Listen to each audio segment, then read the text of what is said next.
What's up, everyone? Thralls here once again. I'm Necrotic Nick. I'm Jammin John. And we have an album review for you.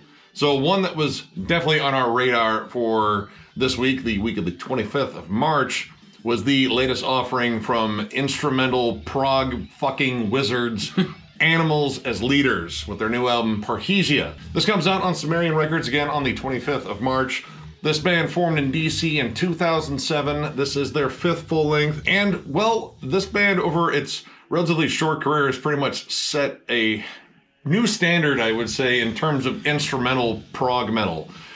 They are just insane to follow if you are a musician, especially a guitarist, or actually all of them. If you're a bassist, drummer, if you, yeah, this is just dizzying. It's like the upper echelon of musicianship, I would say. Tosin Abasi, my God, dude. This, yeah, I have so many questions with every release, and I don't think they're ever answered. I'm just kind of left bewildered, and once again, they have returned to bewilder everyone with another insane fucking release. So this album gets started right away with Conflict Cartography, and it's Animals as Leaders. It is recognizable from the very second you listen to it. Dizzying guitar work, shredding noodles, rhythmically batshit crazy in terms of polyrhythms. Matt Garska, yeah, but first of all, congrats on your DW endorsement. It makes sense. If any drummer was going to get the upper echelon of drums, I would state this guy definitely deserves it.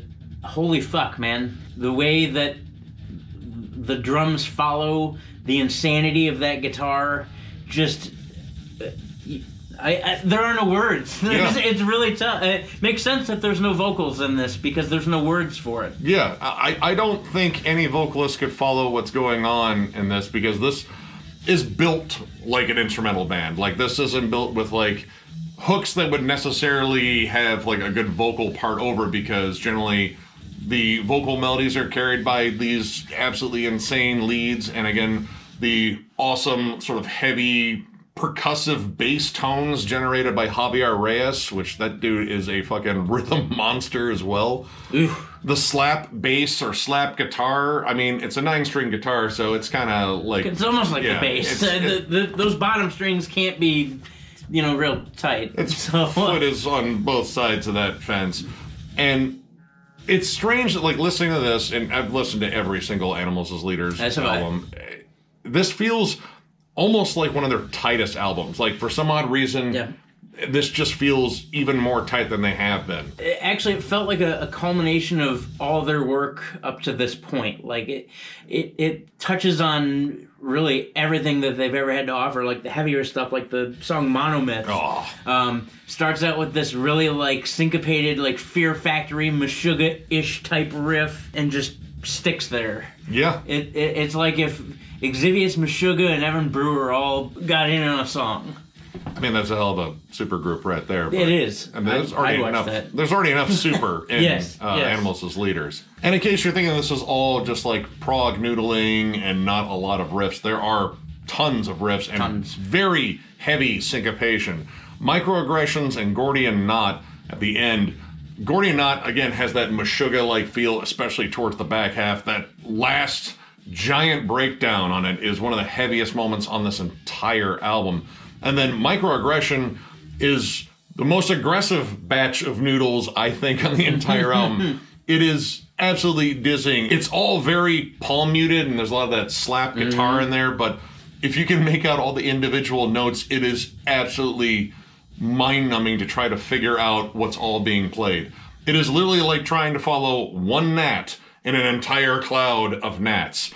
It is just twisted, but I like the fact that this is an aggressive song, because there's a lot of moods explored in here, and that's kind of a cool thing, because generally you kind of rely on a singer to really kind of create moods and in terms of having like a certain feel to it. Create moods or like define transitions or something, like, okay, well, he's going back into the chorus, or okay, the real low, deep growl, breakdown part, and you don't have any of that. So it's tough to find it, but in this in like Thoughts and Prayers. Oh. First of all, I don't remember how many notes there are in the Guitar Grimoire. I think there's like 5,700 or something. And I'm pretty sure that in Thoughts and Prayers alone, I think he hits every single note ever available. I think he hit all of them in the first 3 tracks of this album, to be honest. But yeah. But really quickly, like hitting 5,700 notes in like 20 seconds.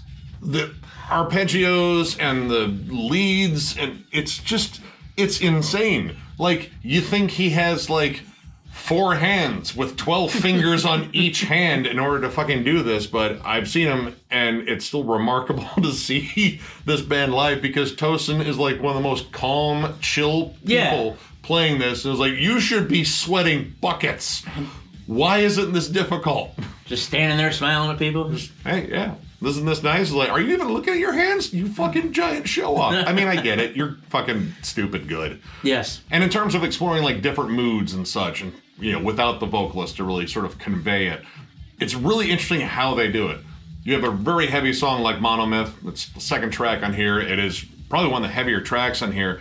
And then later, the whole mood seems to shift in a song like Gestalterfall, which is kind of playful and airy. Mm-hmm. It definitely has its heavier moments, but the overall vibe, it kind of has that sort of like swingy bounce to it, like Physical Education. Mm-hmm. Mm-hmm. And it's just kind of cool to hear like the music kind of just create the mood itself. And then before that, you have Red Miso, which is very spacey, and there's a really like interesting guitar synth sort of play back and forth. And I don't know, like, it's just cool hearing these different moods created by just the musicians. And honestly, this is a relatively short album. There aren't a lot of like super long tracks in here, which is probably for the listener's benefit, because there's so much going on, like transitions left and right, and it's just dizzying again. Yep. To state that there's a lot going on here is an understatement. There's a lot going on. This is going to be another one of those fun show, because I've never seen Animals as Leaders live. That's on the bucket list.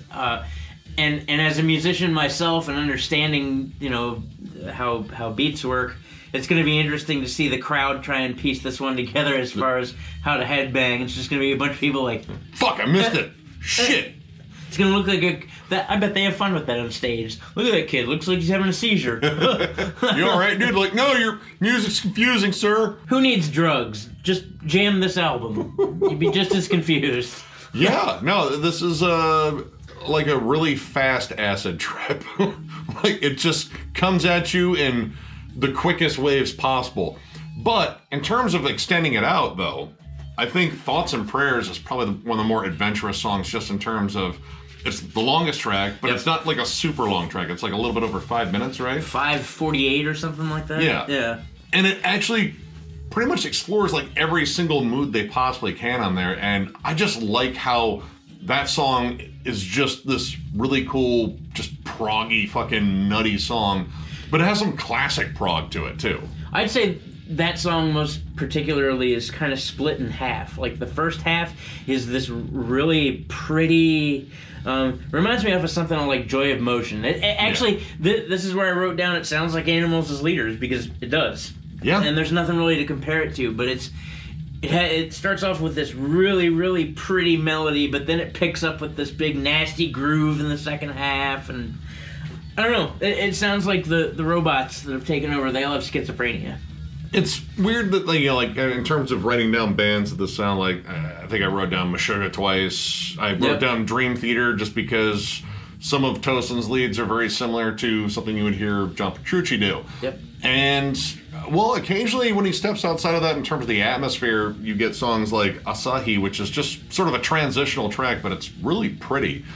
The lead on there has almost a David Gilmour-like feel. It's a little bit of delay on it. It's very trancy and soft, and there's a lot of different lead styles in here. It's just fucking confusing as hell. Very like Buckethead at times, too. But it all is very cohesive, and I have to say, one of the things that makes this a very cohesive listen is the fact that the atmosphere really works on here.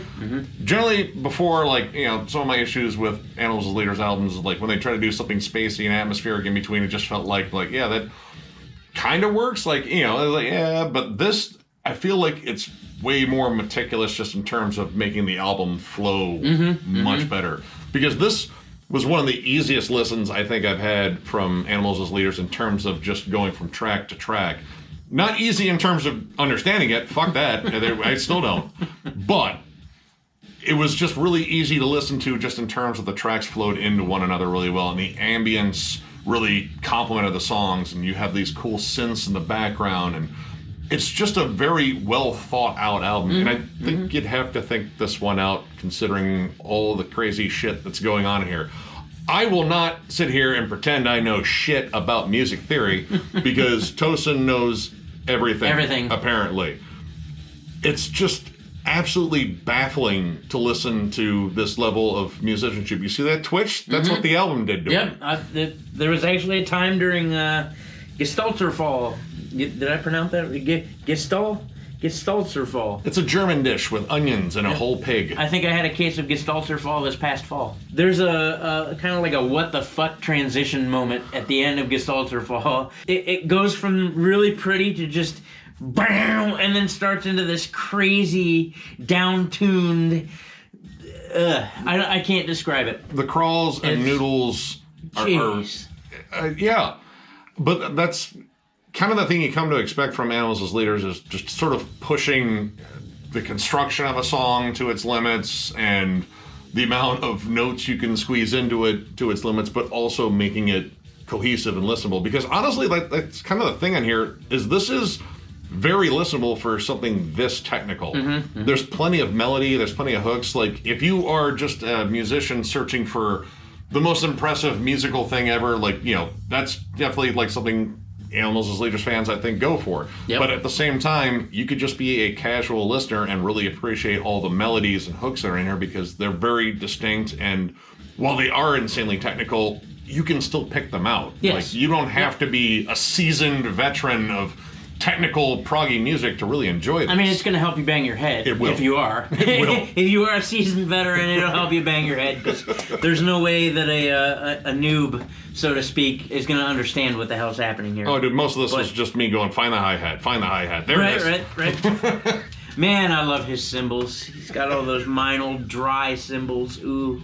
The production here is fantastic. I don't know if we've covered that yet, but yeah, it's fucking great. Yep, everything's crystal clear. It'd be what you would expect it to be able to properly take in all of this. Now, as much as we've gushed about this, there was one, problem. Yeah. The problem with Other Minds.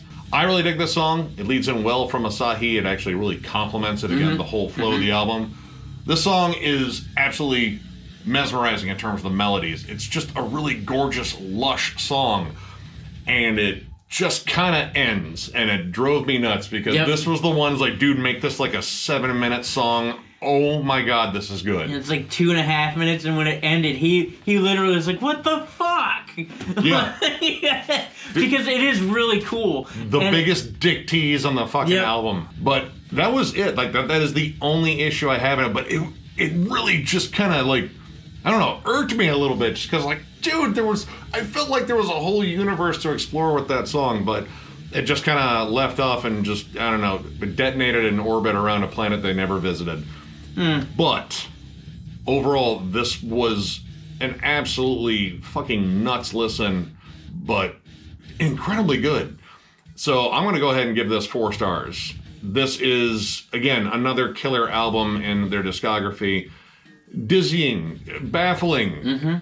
Oh my god, the playing on here is absolutely ridiculous, and I like the fact that this isn't just pure technical wank without melody or song structure. They fucking kill it on pretty much, every conceivable front. They're just doing it, and if you're a fan of Animals as Leaders, there's a good chance you already had this on pre-order, but if you didn't, go fucking get it. You'll love it if you love Animals as Leaders. And if you're not a fan of Animals as Leaders, I would still say check this out just to see all the insanity that is on here. Absolutely mesmerizing once again. Bravo, guys.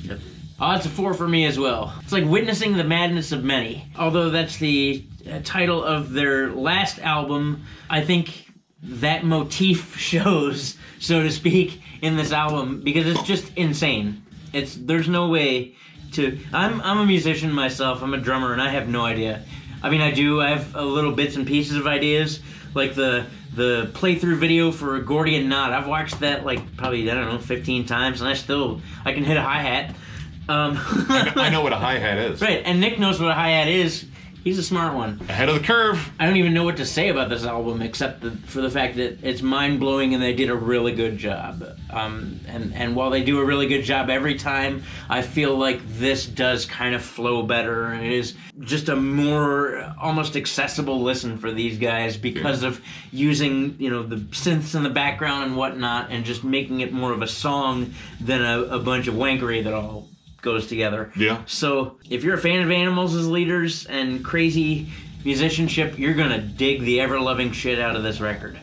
If you're not an Animals as Leaders fan, I guarantee you could probably still turn this on and play it for somebody and they'd be okay with it. Go get this album. I'm gonna go get this album.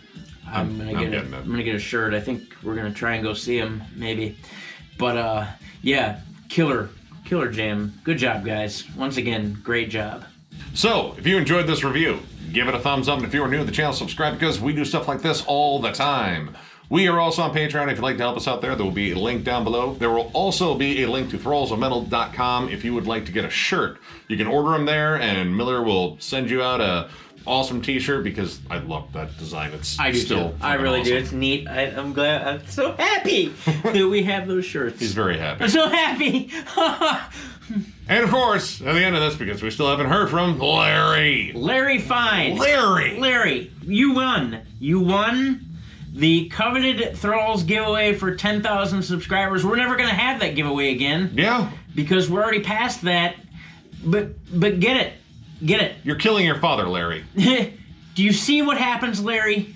I will find you in the Alps. No, seriously, Larry, get a hold of us. thrallsmetal@gmail.com. Send us a message. Say, hey, I'm Larry fucking Fine, and I am here to get my shit, and we will send it to you. That's all it needs to happen, that's it. Larry. We're talking Larry, come on. Okay, all right. You got the message, Larry. I think. I hope you got the message, I think he Larry. gets it. Anyway.